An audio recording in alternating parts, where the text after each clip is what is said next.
Hey everybody, Ace Trenillium here. Of all the 800 plus Pokemon filling the pages of the Pokedex, there are bound to be some Pokemon that get more praise than others, and that's okay. What's not fine is letting your love for a certain Pokemon leave you blind to that particular Pokemon's shortcomings. There are several Pokemon which, it's easy to see, are adored by a massive majority of the community, but that doesn't mean they're immune to criticism. There's absolutely no such thing as a perfect Pokemon, and that's why today I'm counting down the 10 Pokemon that I feel, out of all of them, are the most overrated. Now, I know this is a heavy topic, so I'm going to make this perfectly clear. Just because a Pokemon's in this list and I'm saying it's overrated, it doesn't mean I dislike it. In fact, I love at least 5 of the Pokemon that are on this list. Part of being a fan of a particular Pokemon is being able to identify and acknowledge the inherent weaknesses and flaws it has, as well as its strong points. What I'm getting at is, just because I've put a Pokemon on this list, it doesn't mean I hate it. If you really want to know what Pokemon I dislike, go and watch my top 10 of Pokemon that I don't like, link in the description. But then again, if you haven't listened to a word I've said and you want to berate me in the comments, go ahead. Your hate is what gives me my power. Your tears and anguish feed my soul. But without further ado, let's get into my top 10 Pokemon that I think are overrated. Number 10. I'm gonna get heat for this one.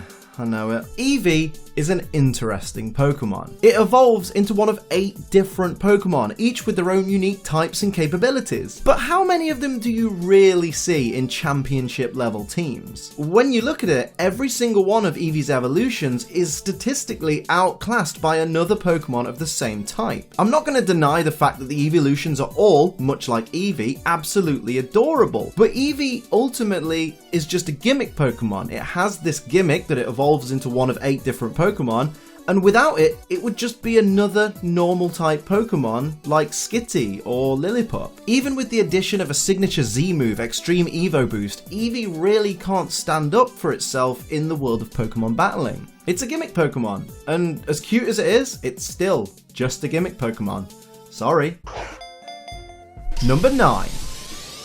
Let's talk about the face of the company. Pikachu is Pokemon's mascot. There are people who know nothing about Pokemon but know what Pikachu is. It's iconic. It's been Ash Ketchum's traveling companion since day one. But personally, I don't think its popularity is particularly organic. Don't get me wrong, I do actually love Pikachu, but I feel like most of its popularity stems from the fact that it's shoved down our throats. Pikachu is in every episode of the Pokemon anime, every Pokemon movie. It's the box art Pokemon for Pokemon Yellow. It's at the forefront of Pokemon's advertising campaigns. It has several forms in Oras that have different cosplay outfits. It has several forms in Pokemon Sun and Moon that have Ash Ketchum hats. In fact, the most shocking example of Pikachu being forced on us is the fact that it has 2 signature Z moves, Catastrophica and 10 million volt Thunderbolt. And why is that a bad thing? Who uses Pikachu in battle? Even before Sun and Moon, using Pikachu in battle was redundant. It's just never been fast or bulky enough to be an effective team member. Even when it's holding a light ball, Pikachu is pretty much a wasted Pokemon slot. Pikachu is beloved across the world, but honestly, I feel like any Pokemon could have been in Pikachu's slot. If they'd actually gone with the original idea of Ash traveling with a Clefairy, I feel like Clefairy would be the Pokemon I'm talking about right now. Number 8. Flygon is a Pokemon that gets a lot of attention, and I can see why. It looks incredible. The Mystic Pokemon is a great example of a cool Pokemon design, and there's always been a lot of hype around the idea of Flygon being one of the Pokemon that is graced with Mega Evolution in the future. But you know why that is, right? It's because Flygon isn't very good. Everything Flygon does, Garchomp does better. There's really no reason to use a Flygon in a world where Garchomp exists. Garchomp's HP, attack, defense, special defense, and speed are all higher than Flygon's, and they share a special attack stat, although they don't really use it. But Liam, Flygon gets Levitate and Garchomp doesn't. Is that really a necessity? Neither Garchomp nor Flygon are weak to ground, so the Levitate ability isn't exactly counteracting any weakness that they have. Now, if Flygon was immune to Ice-type attacks, then I'd be impressed. Number 7. The Ultra Beasts are very powerful, and Katana is no exception, but the amount of Katana that I see in battle, it's just ridiculous. It's so fragile. Having a 4 times weakness to fire, it can be taken down by so many Pokemon. I'll give it credit where credit's due. It's powerful, it's fast. Once it's been powered up by one beast boost, it can more or less become unstoppable, but it can still be taken down in just one hit. This is something that I can recognize with one of my own favorite Pokemon, Noivern. Yeah, it's a great attacker, but at the same time, it can be taken down in just a single maneuver. I don't have a problem with people liking Katana, I just don't think it should be praised as some kind of poke god, when actually it's about as flimsy as the origami it's based on.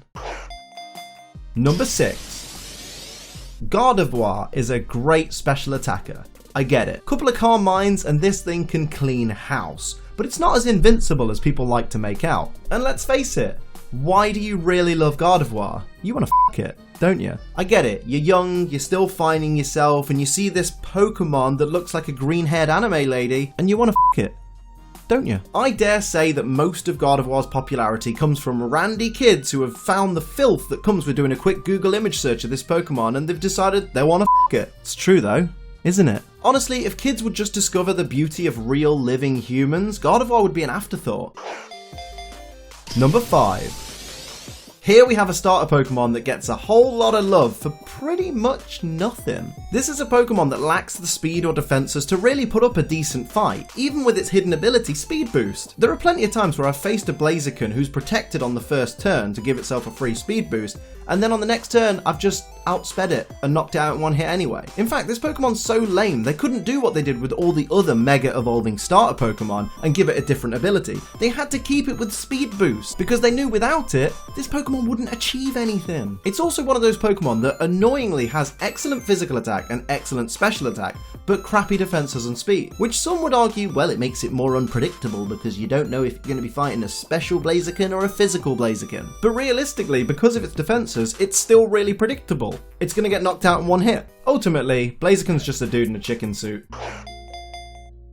Number 4. The world went crazy when we met Rowlet's final evolution to Decidueye. Oh my god, finally! An Assassin's Creed looking arrow wannabe owl Pokemon! Finally! Decidueye is often revered as the best Alolan starter, but when you look at it statistically, it's actually not better than Primarina or Incineroar. It's faster than both Primarina and Incineroar, slightly, but it has lower HP than both of them, it has lower physical attack and physical defense than Incineroar, and lower special attack and special defense than Primarina, so stats wise, it's actually the least effective of the three. Decidueye also has more weaknesses than Primarina or Incineroar, and also has less resistances than either of them. Yes, it has more immunities than either of them as well, but normal doesn't really count because it's not super effective against anything, so no one's worried about normal type attacks. I get that the Archer look is cool to some people, especially with Arrow being a popular TV series very recently, but with Decidueye, there's really nothing worth whipping your bow out for. Number 3.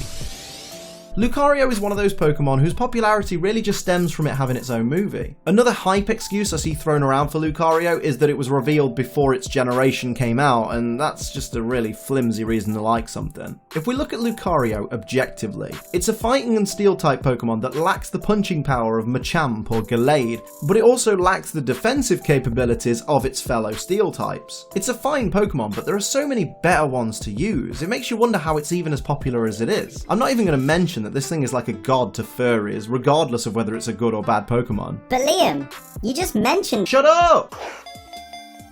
Number 2. There was a time where Charizard would have been number 1 on this list, and it's easy to see why. This is a perfect example of a Pokemon that's only popular because it was put in front of us enough times. It's the box art for Pokemon Red, which was one of the first Pokemon games ever released. It was a staple of Ash Ketchum's team in the anime, and even made comebacks in the future generations of the anime. But that's about it, really. In reality, Charizard is a fine Pokemon, but it's not really great in a competitive sense. In its regular and Mega Y forms, it's 4 times weak to Rock, leaving it vulnerable to a plethora of different Pokemon, even those that aren't Rock types. Granted, Mega Charizard Y's 1-turn Solar Beam is something to be worried about if you've got a Grass weakness, but the trick to defeating Charizard is just to outspeed it. It has great offensive stats in all 3 of its forms, but simply put, it lacks the physical defense to last very long. Like literally a couple of turns at best, unless it manages to boost its speed with a Dragon Dance or 2. Charizard is a perfect example of a Pokemon that's really easy to use if your opponent makes a mistake, or 2, or 3, to allow you enough time to set Charizard up to actually be a threat. I get that Charizard has a nostalgic place in people's hearts, mine as well, I love Charizard. But if I take a step back and look at it objectively, I realise that, yeah, it's a good Pokemon, but it's not as good as we like to think it is. Number 1.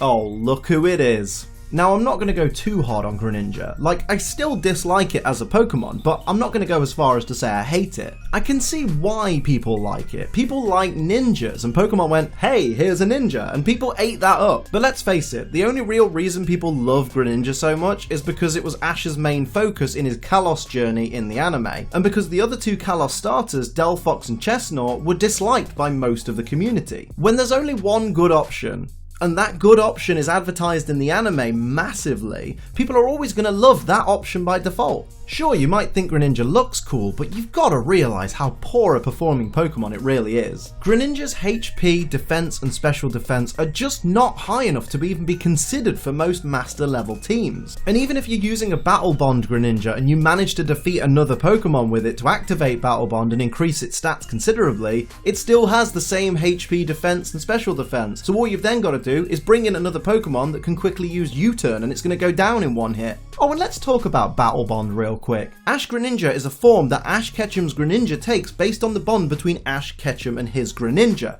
So when your Greninja uses Battle Bond after defeating a Pokemon for you, because of the bond between you and Greninja being so strong, it transforms into a combination of Ash Ketchum and Greninja. Another trainer and Greninja, not you and the Greninja that you're supposed to be bonding with. Okay, sure. The love that Greninja gets, even though it's kind of lackluster as far as starter Pokemon go, is just a testament to the Pokemon Company's advertising power. When they create the Pokedex for each region, they know which Pokemon within that they want us to favour and that will sell them the most merch, and we fall for it every time, and Greninja is no exception. Like most of the Pokemon on this list, Greninja is great in the right scenario, but just like the others, just because they might be your favourite or even my favourite, it doesn't mean there isn't something better out there. And being able to recognise their weak points as well as their strong points is what makes us true fans of those Pokemon. Whoa. I got deep. Let's lighten the mood with some slapstick. Now don't forget to leave a comment letting me know which Pokemon you think are overrated, and remember, be respectful. Not everyone likes the same things as you, and that's okay. Make sure you follow me on Twitter for all my latest updates, and if you'd like your name in the credits of my videos and you'd also like to see my videos before anyone else, consider becoming a Patreon. It's literally $1 a month, that's less than a bottle of Pepsi. All the links you need are in the description below, and of course subscribe with notifications on so you never miss a video from me. But until next time, I'm Ace Trainer Liam, keep on training.